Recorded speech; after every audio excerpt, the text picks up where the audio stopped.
की हाँ सुनकर वो बहुत खुश थी। वो बहुत खुश थी इस बात से कि अब उसके भाई का कातिल सरेआम नहीं फिरेगा।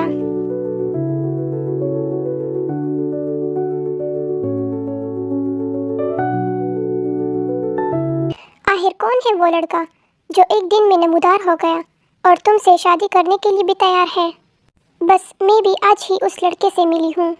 अम्मी, आपको पता है वो बहुत अमीर है और उसने कहा है कि वो अली भाई के कातिल को सज़ा भी दिलवाएंगे और वो मुझसे शादी भी करेंगे।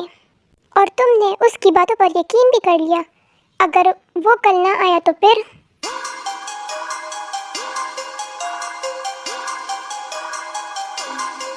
नहीं, वो मुझे धोखा नहीं देगा। मेरा दिल कहता है कि वो कल ज़रूर आएगा। शादी की तैयारियां हो रही थी। जंगकुक की अम्मी ने जो पैसे जमा करके रखे थे उससे वो शादी की तैयारियां कर रही थी। जंगकुक की शादी की खबर आहिस्ता आहिस्ता पूरे मोहल्ले में फैल रही थी। जंगकुक ने आज एक सादा सा मगर खूबसूरत आउटफिट पहना हुआ था और वो आज बहुत ज़्यादा खूबसूरत लग रही थी। जंगकुक की उम्र 19 इयर्स थी जबकि तायोंग की उम्र 28 इयर्स थी। जंगकुक बिल्कुल मासूम बच्चों जैसी लगती थी। वो शक्ल से अपनी उम्र से भी कम लगती थी। वो बहुत खूबसूरत और क्यूट थी। वक्त गुजरता जा रहा था। टाइम 5 बजे से भी ऊपर हो गया था लेकिन तायंग का अभी तक कोई पता नहीं था। वो अभी तक नहीं आया था।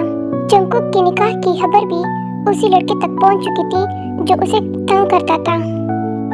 हाँ, जंगकुक की इतनी हिम्मत कि वो शादी करने लगी है। आखिर उसके अंदर इतनी हिम्मत आई कहाँ से? मैं तुम्हें जिंदा नहीं छोड़ूंगा जंगकुक। मैं तुम्हें और उस लड़के दोनों को मार दूंगा। मैं आ रहा हूँ, मेरा इंतज़ार करना। ताए अभी तक क्यों नहीं आए?